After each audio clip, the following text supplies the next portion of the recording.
Chapter 8, The Hodgeheg.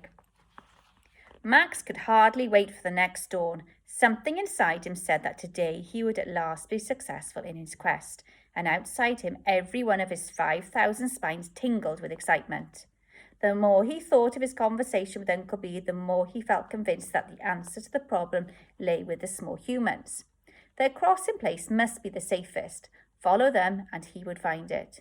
He waited until the family were fast asleep, and then, blinking in the unaccustomed sunlight, he went along the path by the side wall of number 5A to the front gate.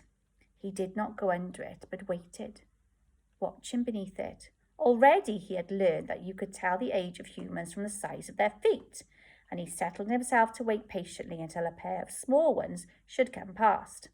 When at last they did, he was about to go out and follow, but then another pair went by, and then several pairs. And then, as the pavement filled up with school-going children, dozens and dozens of small feet went walking, dancing, skipping, hopping past his gate. All of them were going in the same direction, to his left, up the road, which would take them, he knew, to the end of the row of houses and past the factory to the red man and the green man. Was that, after all, where all small humans crossed? He must follow. He must know for sure.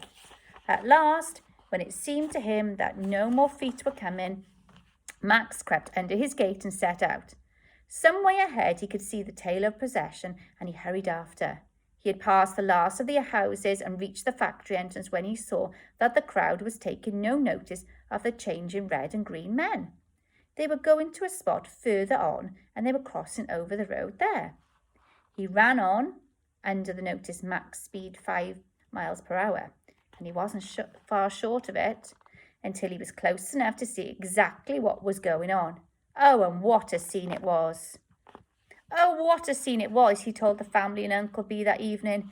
There was that great big human. It was a female, I could tell by the voice, and she was dressed in a long white coat, and she had a black cap with a peak, and she carried a long pole, and on the top of the pole was a big white round disc with an orange rim and black marks on it.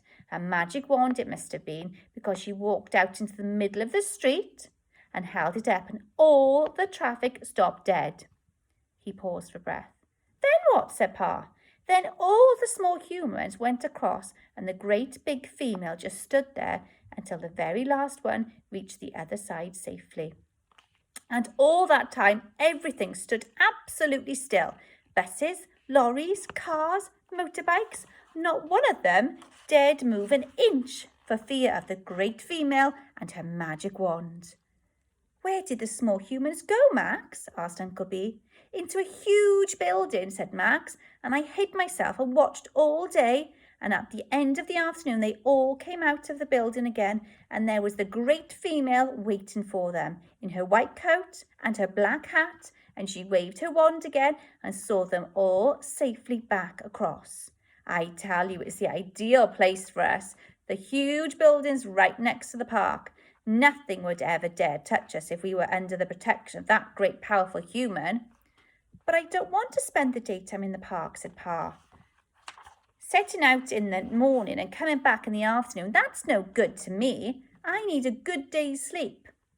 You could still get that, old hog, said Uncle Bee. You could go over in the morning, find a nice place to lie up, under the bandstand, let's say, get your 8 hours, have a good night's hunting, and come back the following morning.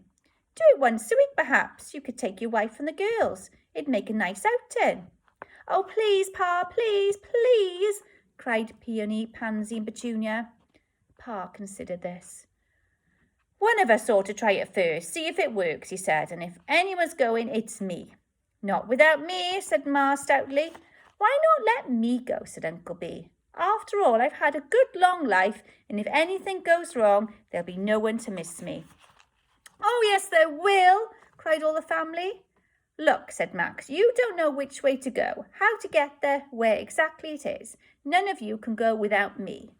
Well then, said Ma, why don't we all go? See you next time for Chapter 9.